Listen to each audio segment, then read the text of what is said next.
Again,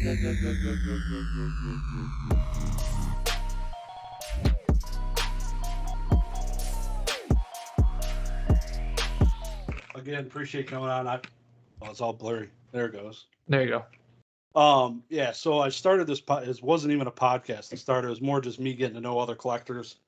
It kind of just developed.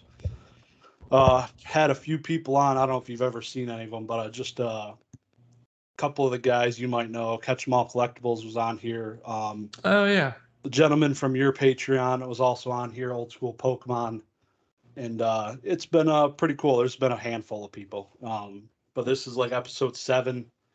So it's going pretty well. Just try to do it at least once a week. So last week was the director of business development for PWCC, and now I got the king of Instagram selling here, Chris. So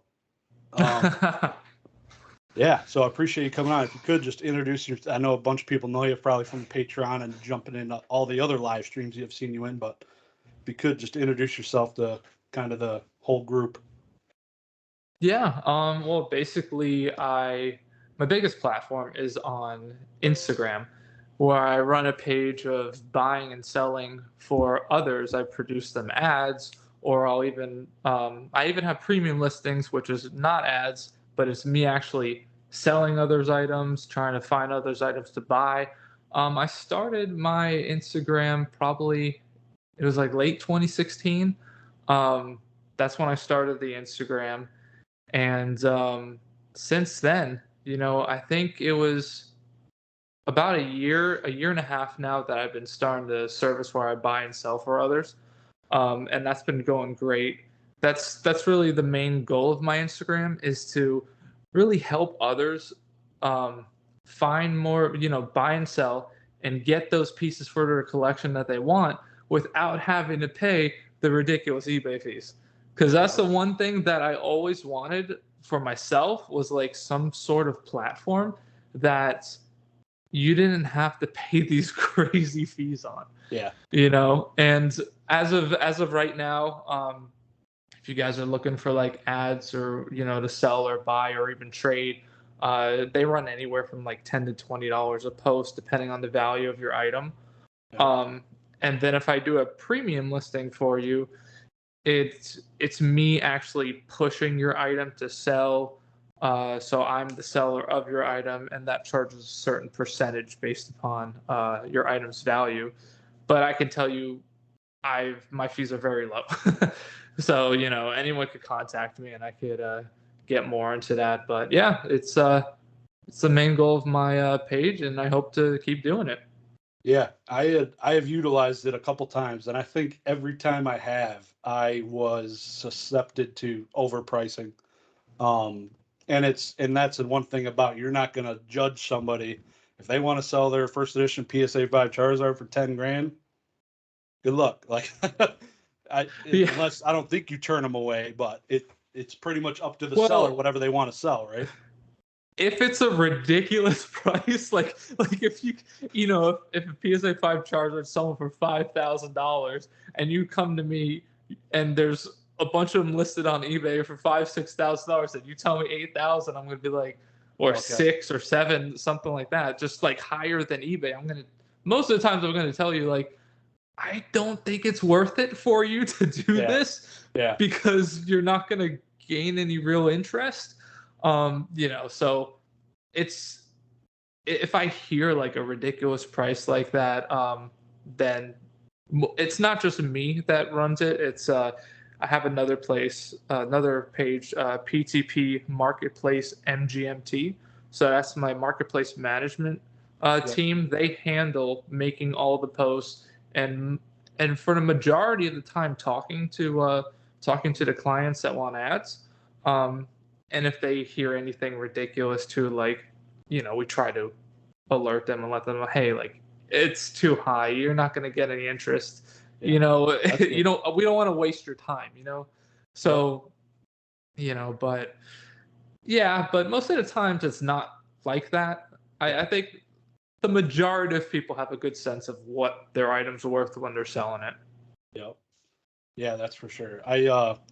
what about your like collection? Like start, like where'd you start? Obviously, you started the Instagram 2016. Like I saw your YouTube. You got some Yu-Gi-Oh cards from old Yu-Gi-Oh cards, and so like where did it all start? Like what brought you to Instagram in 2016, basically? So, I mean, like everyone else, I started collecting when Pokemon just came out. You know, being back in first grade, kindergarten. Yeah, Uh, was I even that young? I don't remember how young I was in 1999.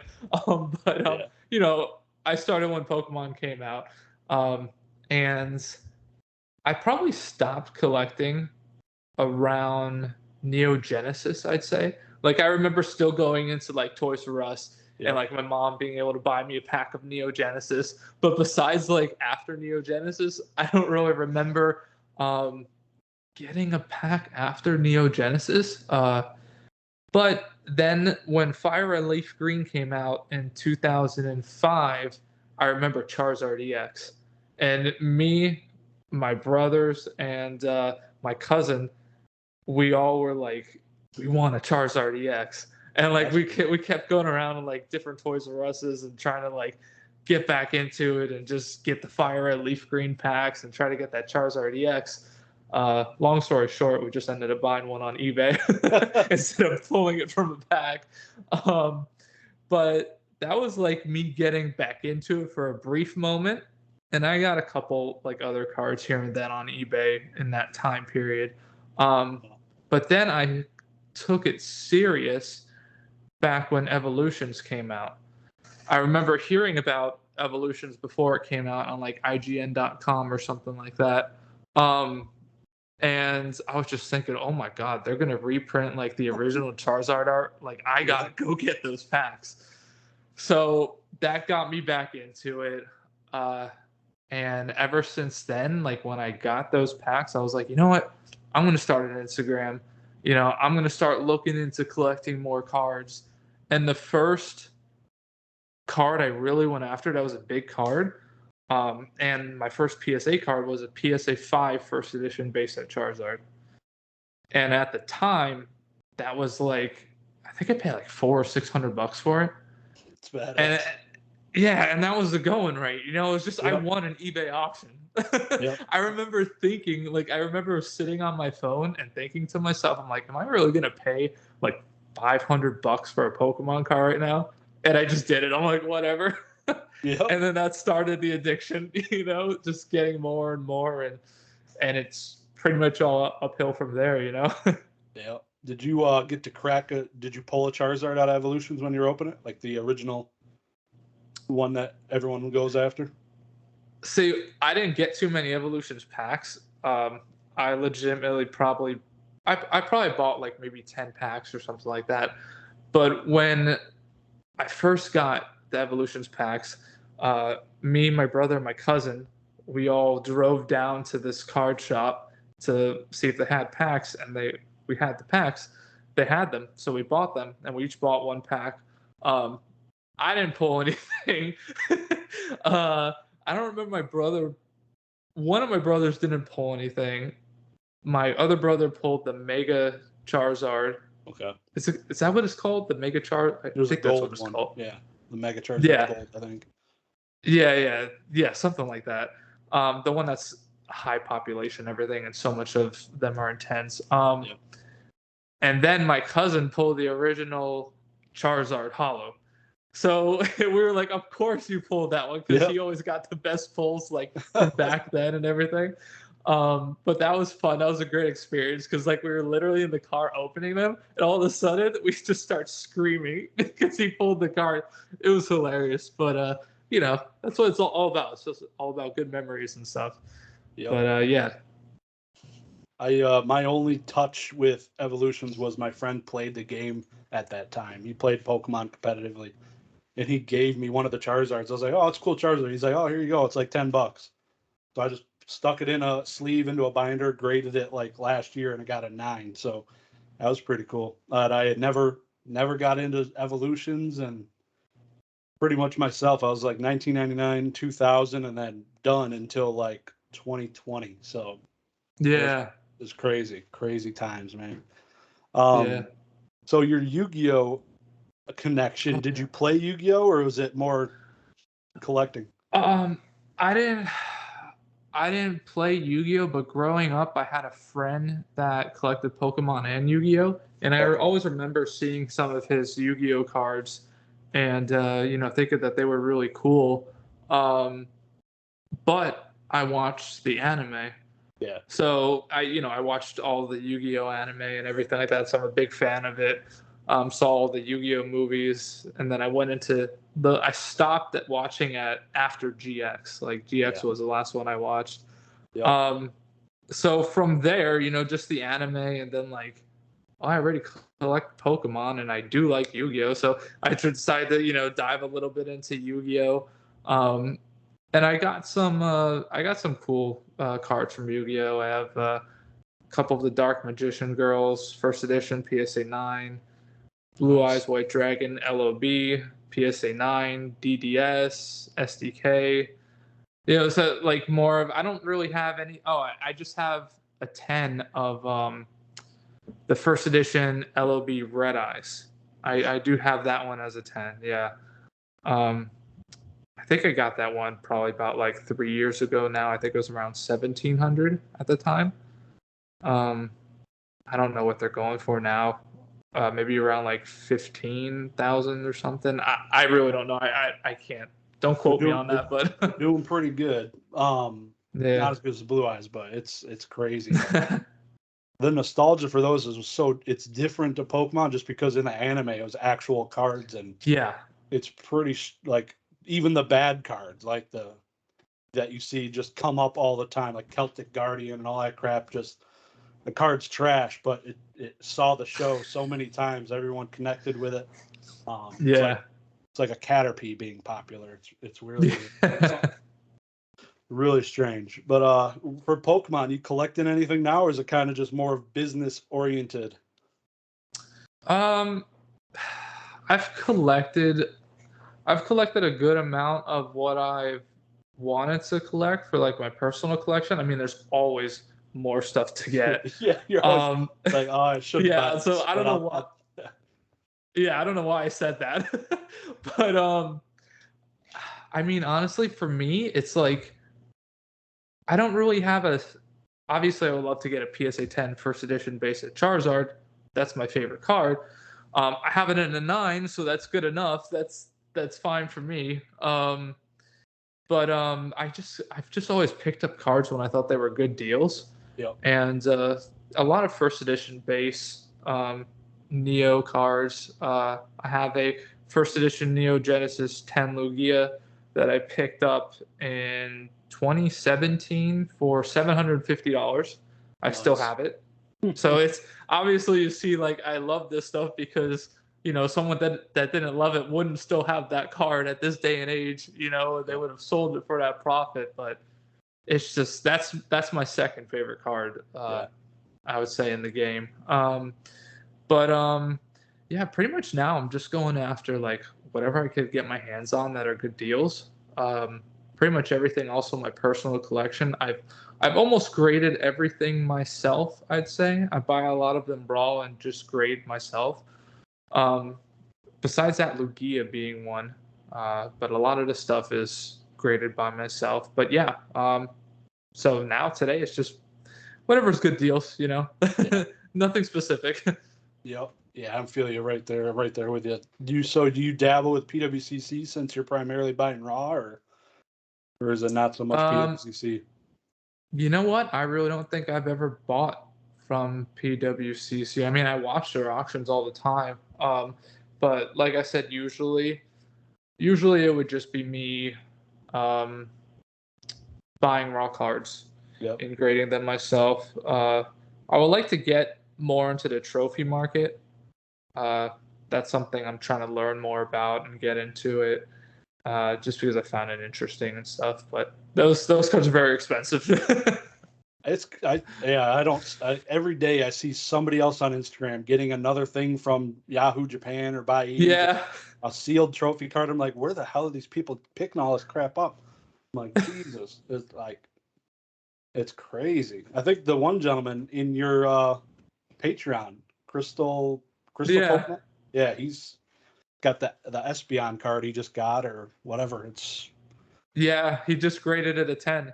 Did it get a 10? Yeah. Spoiler alert. I didn't see that yet. Yeah. Damn. Yeah, he picked it up from I think it was Yahoo. Yeah, it was Yahoo Japan. Yeah. It was sealed too, yeah. I bought one thing off there, it was fake. So I'm done. Bro, that sucks when that's fake too, because you can't do anything about it. No, you're like, well, yeah, it's a wash. I just threw it in the garbage. Actually, I think I put it in a binder. I'm like, I'll remember this.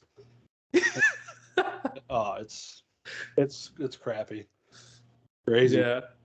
So I wanted to ask you your premium auctions. I haven't jumped into one. So what is the main difference between that and the other auction you offer? So you said you're selling the premium auctions? Yeah. I wouldn't call it auction because I'm not an auction, yeah. anything off. Yeah, it's like a buy it now, yeah. Yeah. Offers, yeah. So basically what it is my standard posts. I make for you. There's like I said, a $10 to $20 charge depending on the value of your item.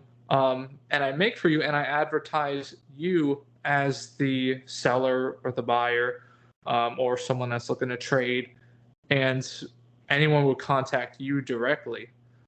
And you get one post, story and feed. If you need a repost, you get 50% off. With premium is I don't put your name on the post that I make at all. I put my name on it, because I am going to be the one representing your item. I'm going to be the one selling your item. So you don't have to do anything. You don't have to go haggle back and forth trying to get a sale, talk to people that, might be wasting your time. I'll handle all of it. I'll make the sale come through. Once I, have a buyer, I'll reach out to you and everything, and I'll arrange the connection between buyer and seller. Most of the times I'll middleman it. But sometimes it's not needed. And the only price difference in premium is that I'll charge you a percentage based upon what your item sells for. And the percentages are really low. It's anywhere from like 2 to 7 to 8%, depending on your item's value. The more expensive your item is, the less I'm going to charge you. But that's the percentage right now. It depends also on how busy I'll get with it and everything like that. But it's going well. And I basically constantly push your card until it sells. Unless if you tell me, hey, I don't want to sell it anymore, then I'm like, okay, so, I don't have to push it anymore. Like I'll take down the post and everything like that. But it's just a way for me to try to help you guys, get that sale. Instead of I posted this. I didn't really get too much interest, maybe some here and there. But you know what? I'll just try eBay now. Well, no, you could try a premium post and let me try to push it then, rather than having to go spend, your 10% on eBay and then your 3% with PayPal. So a lot of the times you can also save that PayPal fee, because people would pay friends and family if they felt comfortable, and then it would also protect the other party if they used me as a middleman, because then they wouldn't have to pay till the card was in my hand, and then I'm going to send you the card, obviously. But yeah, it's a service that I've been really proud of, and I think it's definitely helped a lot of people. And it's all about just putting the money back into everyone's pockets, the collector's pockets and everything, instead of giving them to another platform like eBay or something. Yeah. You deal many transactions in crypto, or is it primarily I PayPal? haven't had. Yeah, it's primarily PayPal. I haven't had too many in crypto. I've had some. Personally, I've been getting more into doing crypto and everything.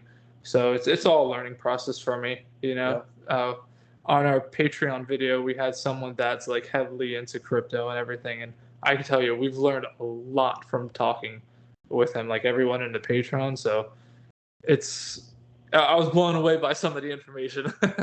Who was it? Bugcatcher Dave. Okay, but yeah, the gentleman who sold Yeah. his collection basically, or his prize cards at least. But Yeah. that's cool, awesome. So is he Yeah. pretty much out and fully vested into the other one then, the into crypto out of Pokemon? Yeah, pretty much. As of right now, he has one card left to sell, PSA 10 Play Promo Umbreon. Um, and that might be uh, pending. That deal might be pending. Yeah. Yeah. Um, but I think that's pretty much the last one that he has left. Yeah. Crazy, crazy. Yeah, Yeah. it's a crazy game, crypto, man. It's you do NFTs too, or you just learning right No, now? I don't understand that. It's yeah, it's an experience. I'm not a big fan of it. I like learning. I know quite a bit about it. I've taught myself quite a bit, and I've determined I'm not going to get into it. But Mm, people, it's like a get rich quick thing that people want to jump into. It's their big shot at it, I guess. But some yeah. stuff has utility, so I don't know. I don't want to talk about it. It's Yeah. I don't own any, so I'm not going to talk about it. So Yeah. your guys' Patreon, I'm gonna at least link your Instagram. I'd like to probably link your Patreon too, because there's a link to Patreon, right? Yeah, I could send you Yeah. the link after too. Yep. So I'll put both of those in the description for anybody to check it out. And there's, I think it's 4 or 5 of you in your Patreon. What are all the gentlemen's names? I think I know them, but I don't want to be incorrect. Yeah, so we have obviously myself, we have Crystal Pokemon TCG, Brennan, we have Nick, old school Pokemon, and recently we have he just joined as as like a founder, Brown Eyes, Yellow Yep. Dragon, Yeah. David. Yep. So we have him in as well. And every month we do 2 videos. One of them is live. So our main goal of the Patreon is to really provide you guys a lot of information on like the market and what's happening in the market, the different trends in the market, behind the scene sales, and to really on the live, what we like to do, we like to have everyone just like if you can like hop on the live, come Yeah. together, and we could all have like a massive like conversation just about anything that's going on in the market, and we'll have usually topics there to talk about. We'll have special guests on.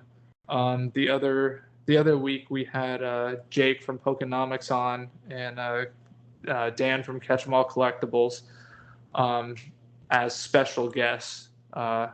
And they hop in from time to time too. But we were interviewing them the other week. But yeah, it's a lot of fun because it's just everyone gets to like have a say. Like everyone could speak out and speak their mind versus, like it's hard to do that on other platforms. Like you can't do that on, as far as I know, like a YouTube live. Like you can't have people like that just join randomly. I don't think so. Yeah. That'd be Um rough. yeah, like I could see that being a lot of chaos. But yeah, no, it's a lot of fun because you get to just talk with other people and learn from so many other people too. Um, so yeah, we really enjoy it. We're always trying to think of new things to come up with for it, and just try to see what our audience wants. But yeah, it's just something that we didn't start too long ago, Yeah. and it's just it's in the growing process. So we hope to keep doing better with that. Hell yeah, man. That's big congrats. It's a big step forward for sure. I think I heard you guys are going to Collecticon. You got a booth or a table next to Nick. Nick's got like 17 tables, it sounded like. Maybe just Yeah, 3, but yeah, yeah. We'll be there in Orlando. It's not this weekend, next weekend. So that's going to be a lot of fun. Those I hear those events are pretty big. I haven't been to a Collecticon before, so we're going to be right by Nick with a table. So that's like I said, it's going to be a lot of fun. oh yeah. Just mostly going there to like honestly meet people and everything, and just socialize and interact. But still going to bring some cards. I just opened up a first edition fossil box. So I believe I'm gonna bring. I don't know if I'm gonna post before I go on Instagram to try to sell some, but I think I'm also gonna do it as heavy and lights. Yeah. So I'll probably bring whatever I have left over to Collecticon, and maybe some people can open some packs over there and stuff like that. But I think it would be fun to do that too. Hell yeah. No, I love Collecticon. I went to two of them in Texas last year. There's three of them, I think. And it's a riot. I've vended one, the other one I was just a tourist and checking out stuff, and they both have great benefits. I love doing both, and it's definitely an experience. It's a banger. So you'll definitely have Yeah. a good time. They actually tonight they just did their $1 million box break auction on Heritage Auctions. Did you see that? Did you watch it? I did it end? It started at 7. Oh, okay. No, I didn't know it ended. I knew it was going on, but I didn't know it ended. Yeah, it started at 7 p.m. and it just finished. I don't know, an hour just before I came down here, came up here. So, yeah, it's over, and I was pretty shocked by some of the prices. It definitely wasn't $1 million. It so just to give you they call it $1 million because they sold, it was a beta box, first edition base, MetaZoo Kickstarter, and a LOB first edition. And the beta box pulled in 236,000. First edition Pokemon pulled in only 170,000. Oh, really?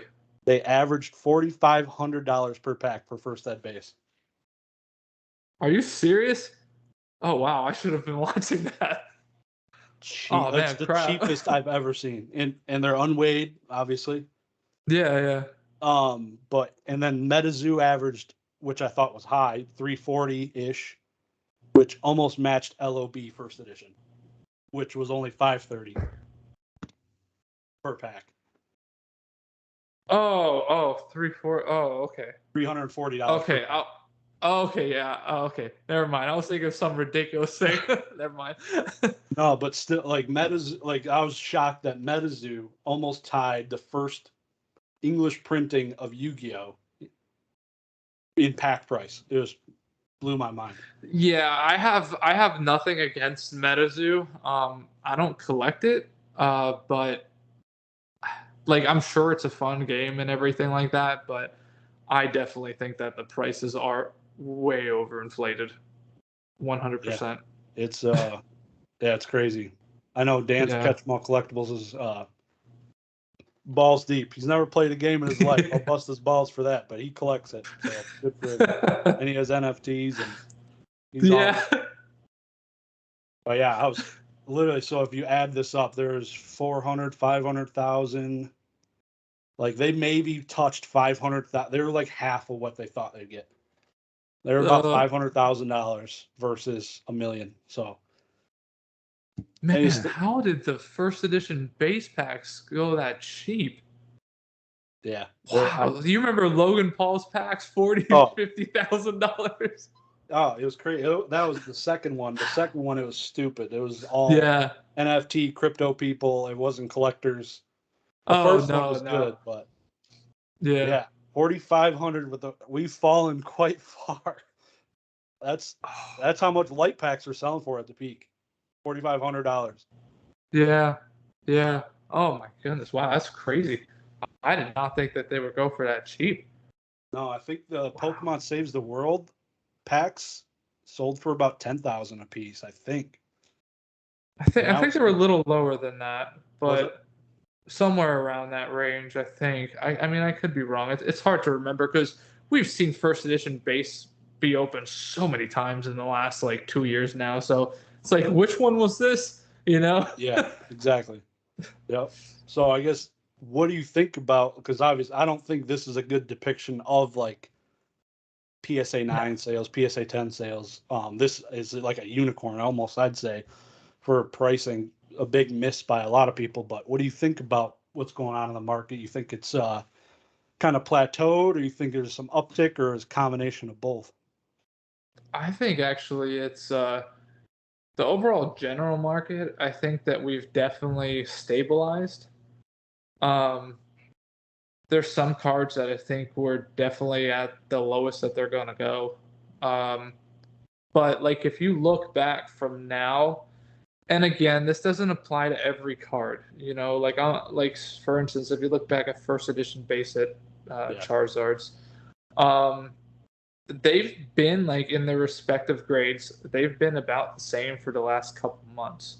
Like we've like say PSA 5 first edition Charizard. Like we're talking about, it was 10K.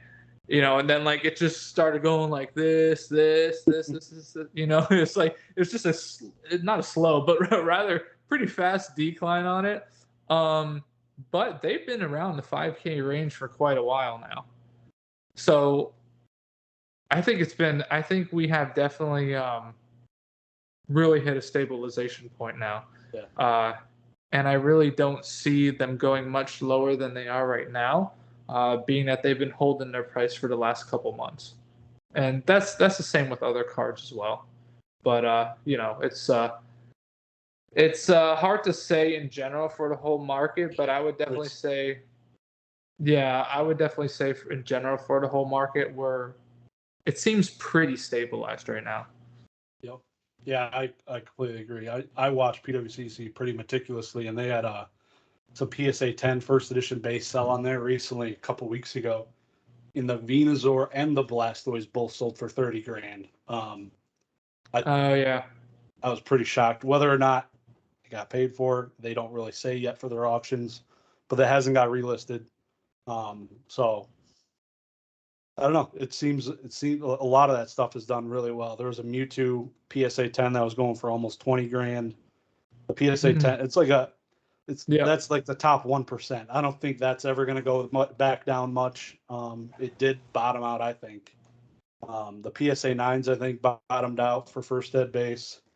And that's kind of the main things I'm following too, is first ed base, just the old WotC sets. I have some other stuff, but it's basically WotC. So, but yeah, there's still some cheap stuff. Like we've bottomed out. You can get, like Dan from Catch 'em All says all the time, CGC 9s are like sub $100 in first ed, jungle, fossil. It's crazy. Yeah, I was watching his recent video where he was talking about that too.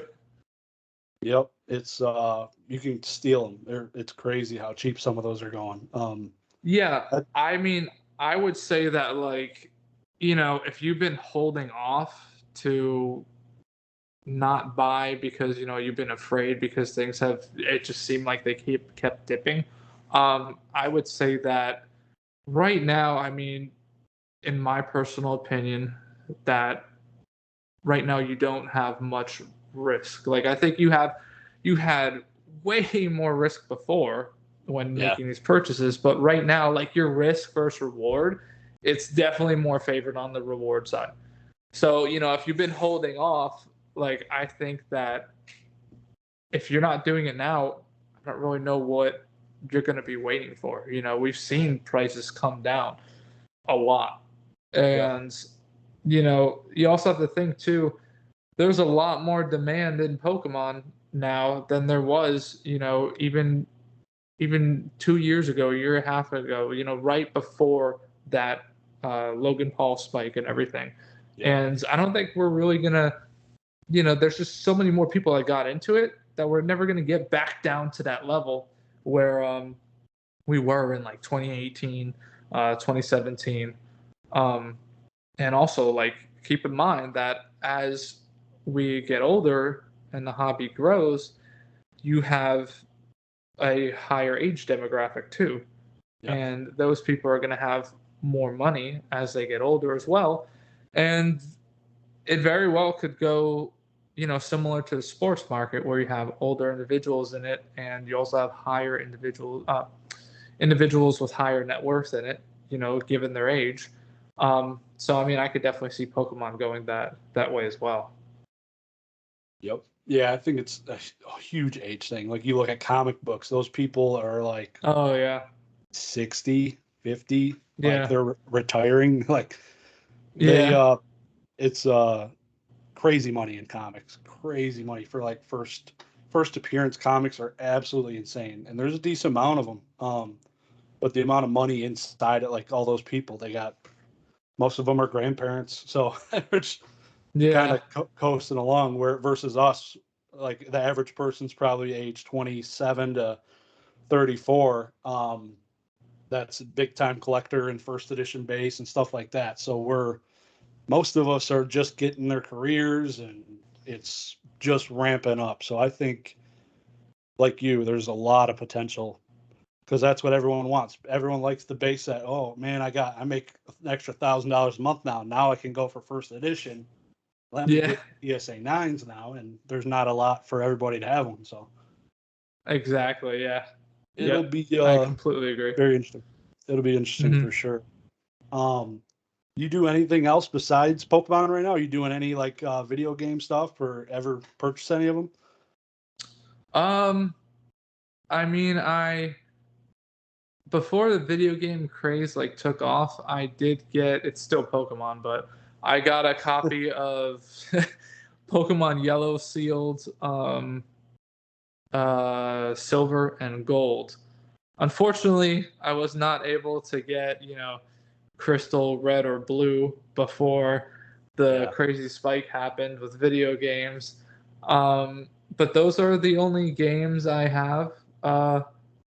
And I don't the thing about games too is that it's a lot to learn about making sure that something's factory sealed.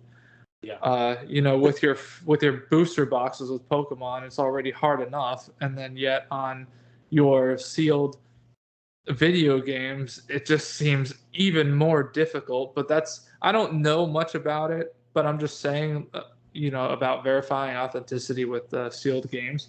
But I'm just saying, like, based upon just the little that I do know, I feel like it would be even it's just so risky, like trying to actually determine if a game is actually factory sealed or not. Like, I wouldn't, me personally, like, I bought that yellow version when it was like, I think like $300 or something, and same thing with the crystal and gold, a little bit cheaper.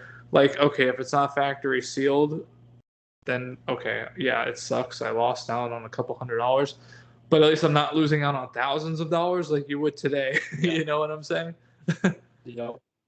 Yeah, and I know But Z&G Emporium's had some pretty unfortunate purchases where his games were fake, so or resealed. So it's yeah, him yeah. being a guy who dabbles with vintage Pokemon cards, knows what good seals look like on boxes. So it's for him to get duped, it just it's you got to know what you're looking at. It's crazy, Yeah, exactly. Yeah.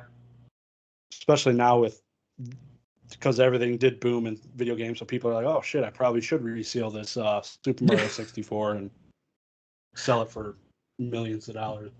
But Yeah, like I crazy. would like to learn about not resealing, but I would like to learn about like how to determine if a video game is resealed. It's just seems like so much easier to get away with that seal on a video game. You know what I'm saying? Like versus like Pokemon boxes or something like that. I could be wrong, but I don't know. Yeah. There's a guy, get the Greg Games. I'll plug him in here. I don't know if you've ever seen him, but he's basically like Z&G Emporium, Dan Catch 'em All Collectibles for video games. It follows auctions and does a bunch of stuff for video games, vintage video games, modern, helps people out Okay. identifying seals. So he's a pretty cool guy for sure. Check him out. Okay, that'd be Um, cool. yeah, it's just good content too. He does a good job with his channel. Yeah. Um, do you think we're ever going to see serialized Pokemon cards? I know everyone's just speculating on it, but do you think that could ever happen? Has it happened with Magic the Gathering? I want to say it was at least announced, and I believe it is Yeah. happening. I don't know if it's printed yet, but I swear I know I think it's happening.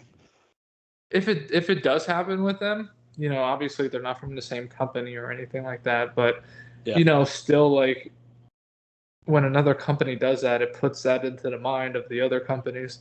Um, I think it's something that's very possible, but I can't even imagine the madness. I Like, know. it's just like, I mean, new sets come out now, and there's already a ridiculous amount of madness, and now you're telling me like there's going to be if there's gonna be like serialized cards or something like that, like, oh, they're only in these booster boxes. Well, like the lines of people and the amount of people are gonna be fighting at your local Target or Walmart. It's just like, oh man, like I don't know, unless if they release it like only online, but then you're gonna get probably all the bots and everything like that. That I don't know, man. It would be cool if they could find out a way to release them that would be fair and it wouldn't cause chaos. But I don't know if there would be a way of that. But if they did, that would be cool. But I think it's definitely a possibility that could happen. I can just picture like some of the whales just buying cases and cases, and then you got the Willy Wonka scene where Baruka's in there with all the chocolates getting ripped open, looking for the golden ticket, and just got Yeah. all the people just opening packs, and someone finally getting the Charizard, and that's it. Yeah, There would be a lot exactly. more packs ripped, a lot more packs ripped. Yeah. It's probably a good play, but yeah, I don't know. It would Oh be yeah, madness. Just oh yeah, like I can't imagine too, like how much like when a new Charizard comes out and it grades a BGS 10, everyone first thinks it's like the greatest card, and it goes for ridiculous amounts of money.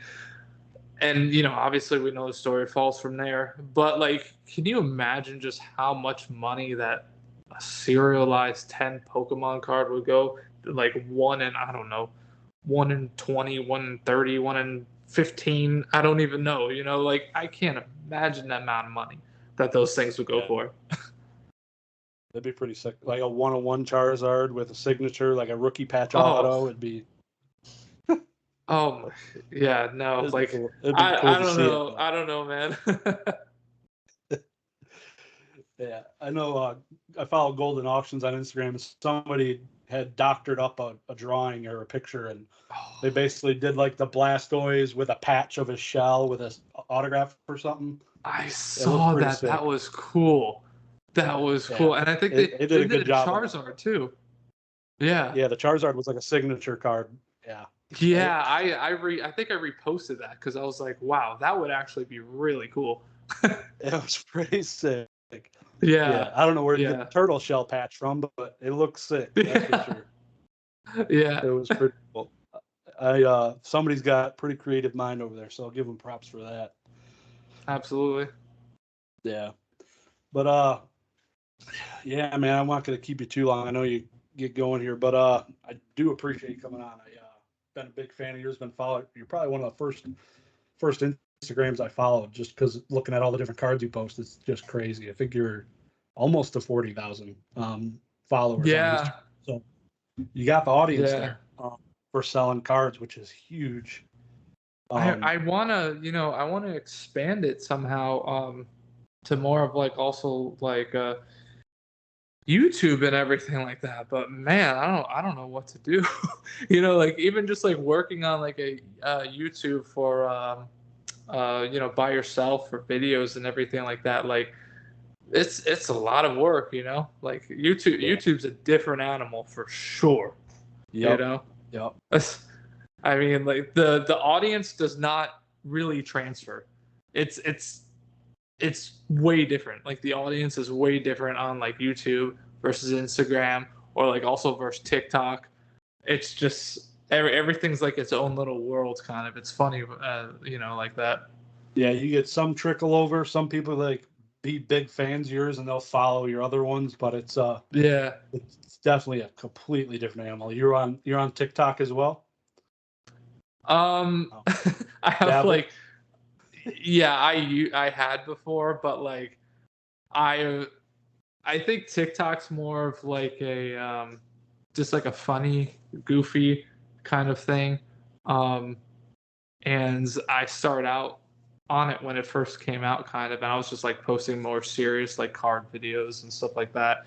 And you can't really do that on TikTok. like it's got to be No. like more funny, goofy meme stuff and everything like that, which I didn't know really what to do for stuff like that, so I left it alone. Yep. You got to be doing memes, funny stuff, or you just got to be twerking with like no clothes on. You'll be good. I think that's what old school Pokemon does. I think he's got a twerking. Oh. No, I'm joking. I'm gonna tell Nick you said that. Please do. Please do. I'll have to Yeah, find a but, picture, Photoshop one of him doing it now. Put him on Miley Cyrus's head on the wrecking ball or something. Oh God. Like, Oh, poor Nick. Get a couple of drinks into him down at CollectCon. You'll see the wrecking ball come out, I'm sure.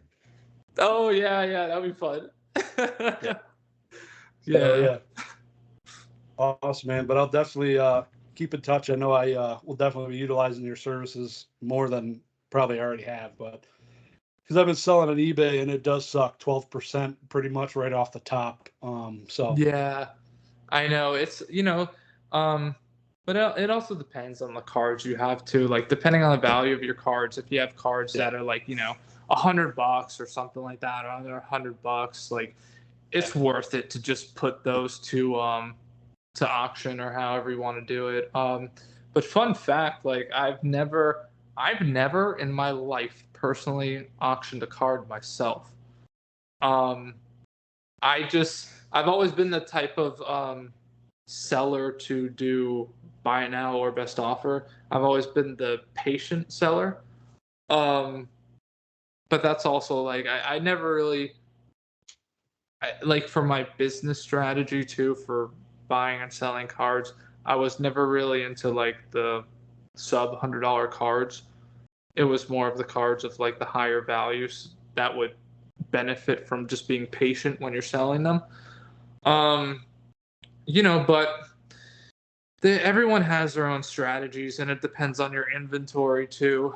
Yeah, like I said, it just depends on your inventory and your strategies and your how fast you want to move product.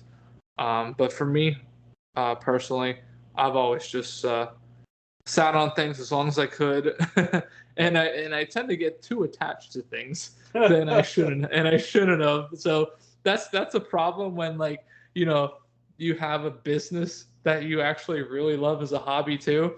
Is that it's very dangerous because you can spend a lot of money in it and end up holding your items that you were supposed to sell for a long time. And as it before you know it, your inventory for selling goes down and your personal collection keeps getting higher. So it's a constant battle, man. I'm there with it's rough. It's yeah, not profitable in my business at all right now. So my side yeah.